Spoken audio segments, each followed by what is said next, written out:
무인기를 평양의 고위급 간부들이 있는 곳에 보내서 삐라를 뿌렸다. 이게 윤석열 정부가 국정운영을 통해 가지고 지지율을 회복할 가능성이 없다 보니까 더구나 명태균까지 터진 상황이고, 돌파구 시나리오 중에 하나로 남북 관계를 긴장시켜가지고 국지전을 만들고 계엄으로 가고 그런 시나리오가 있는 거 아닐까? 더구나 이제 방첩사 복도에 지금 노태우 전두환 사진까지 다시 걸었다고 하니 국방부 장관도 또 위험한 사람이고, 계엄을 권할 수 있는 사람이 행안부 장관인데 대통령 친구고, 중앙고 라인이 이런 쿠데타 발생 시에 제압할 군의 요직에 가 있고, 이거 심상치 않은데.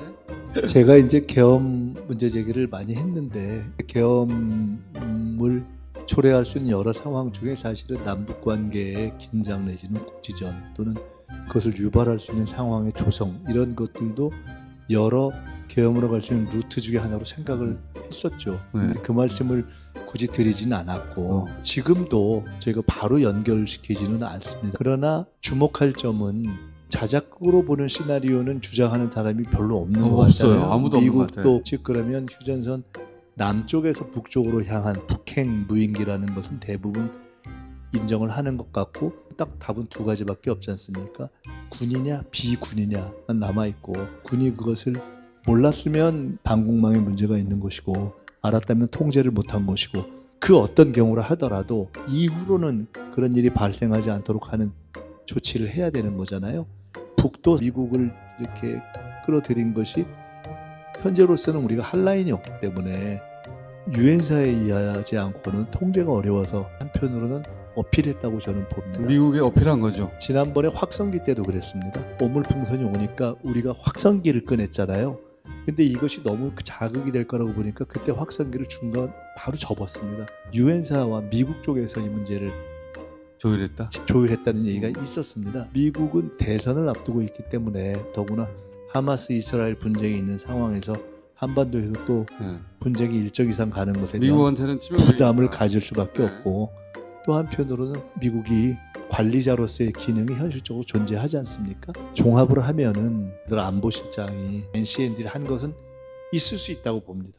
무인기에 대해서 NCND 한 것은. 예. 그러나 정부가 이런 정도 상황이 되면은 NSC를 가동하거나 해야 되는데 아무것도 안 하잖아요. 아무것도 안 하죠. 그래서 야당이 오히려 지금 안보 상황 점검단을 띄웠잖아요. 그리고 다스베이다가 이 얘기를 하고 있잖아. 그러니까요. IMF 때 대통령은 YS였는데 당선자인 DJ가 IMF를 다 해결했거든요. 지금 상황이 비슷한 형국입니다. 대통령과 정부가 손을 놓고 있어서 야당에서 우려가 돼서 이걸 막 상황 점검을 하고 있는 이런 상황인데, 지금 필요한 건 저는 두 가지라고 보거든요. 지금은 통일도 아니고 또 종전선언도 아니고, 지금 우리한테 제일 필요한 것은 한라인이다. 의도하지 않은 분쟁이 일어나는 것을 막는 거, 한라인이 필요한 거거든요. 아시다시피 전쟁 중에 있는 나라에서도 대화를 그러니까요. 하고 어떤 경우에도 한라인은 존재하는데, 우리가 한라인이 존재하지 않는 이런 긴장 상황에서 한라인이 존재하지 않는 거의 유일한 나라의 유일한 시기일 겁니다. 이게 지금 북이 미국에 대해서 미국 너네 책임져 한 것이 어떤 의미에서는 한라인 대용 기능이죠. 니네가 이거 방치하면 여기 긴장감 높아질 것이고, 우크라이나하고 이스라엘도 있는데 우리 감당할 수 있겠어? 그러니 만약에 당선된다면 트럼프의 대화 창구를 여는 그 계기로 삼겠죠, 이걸 가지고. 과거와 달리 이번엔 러시아가 조기에 확실하게 편을 들고 나섰지 않습니까? 그렇죠.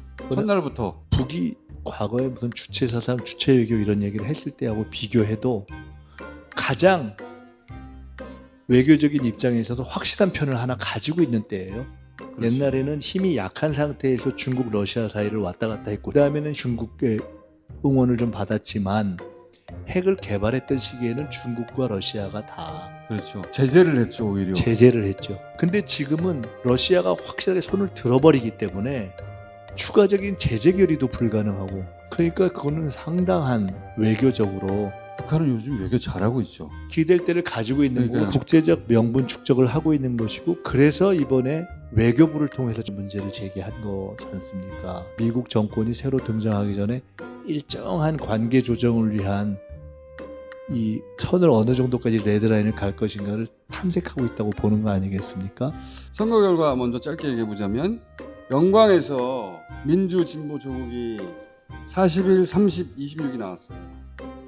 초반에 조국당이 앞서갔고 후반에 진보당이 치고 나왔고 막판에 민주당이 다 크게 뒤집은 건데, 이렇게 묻는 분들도 있을 수 있어요. 어차피 진보 진영의 몫이었을 텐데 큰 정당이 그렇게까지 전력 투구했어야 하느냐. 큰 정당, 작은 정당 다 그렇게까지 전력 투구 안 하는 게 더 좋았다고 저는 생각합니다. 금정하고 강화에 민주진영이 전선에서 전력 투구하는 것이 더 좋았다. 저는 처음부터 그런 생각을 했고 민주당 입장에서는 안 할 수가 없는 그런 상황이 돼서 사실은 그 과정이 힘들었죠. 네, 저는 처음부터 이게 이렇게까지 해야 되나 하는 그런 아쉬움이 있었습니다.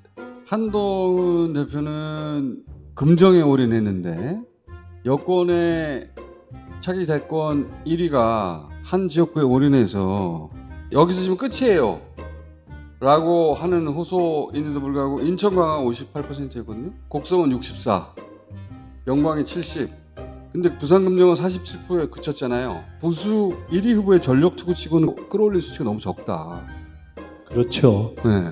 금정은 고연령층이 많은 부산에서도 연령험지고 영광은 사실은 무소속한테 호남에서 제일 많이 져본 3번인가 졌죠. 네, 저는 부산이 역대 최대 득표율이 나올 것이다라고 기대하고 있었고 저 개인적으로는 사실 강화를 더 의미 부여를 하고 있었습니다. 강화는 꽤 붙었죠.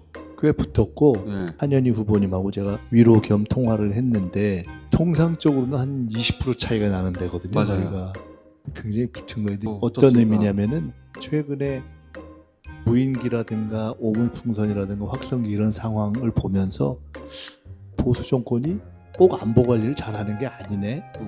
이게 뒤집히고 있는 것을 반영한 거라고 봅니다. 그래서 제일 큰 의미가 있는 곳이라고 보고 금정은 민주당이 영광에 전력 투구해서 70까지 끌어올린 것처럼 거기도 막판에 전력 투구해서 끌어올린 건데 끌어올렸는데 말씀처럼 생각보단 덜 올라간 거죠. 그렇죠. 거기가 저희가 딱 한 번 이긴 적이 있거나 그런 거예요. 문재인 대통령 시절에 한반도 평화 프로세스로 난리 법석났을 때 국회의원은 못 이겼었을걸요 아마?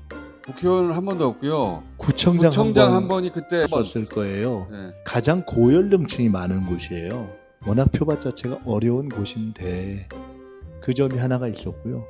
또 우리가 그 지역에서 꽤 여러 번 나왔던 이런 후보들이 또 출전을 하기가 어려워서 마지막에 후보들이 나오는 겁니다. 우리 김경주 후보가 지역민과의 축적이 조금 적었던 곳이고 그 다음에 한동훈 대표가 지면 대표 그만둘 겁니다라는 그런 비슷한 말씀을 하신 걸 제가 기사로 봤는데 그거를 우려한 표가 결집한 측면이 있을 거라고 보는데 김건희를 그대로 두고 가면 완전히 보수가 괴멸하게 생겼는데 저러면 국회 망하는데 이것이 저는 조금 있었을 거라고 봅니다. 흥미로운 것은 그게 보수 표심의 결집이 보통은 정권에 대한 지지인데 그게 아니라 그렇죠. 민주당을 찍은 표와 한동훈 쪽으로 결집한 표의 상당 부분이 다 윤석열 싫어요 표라는 거죠.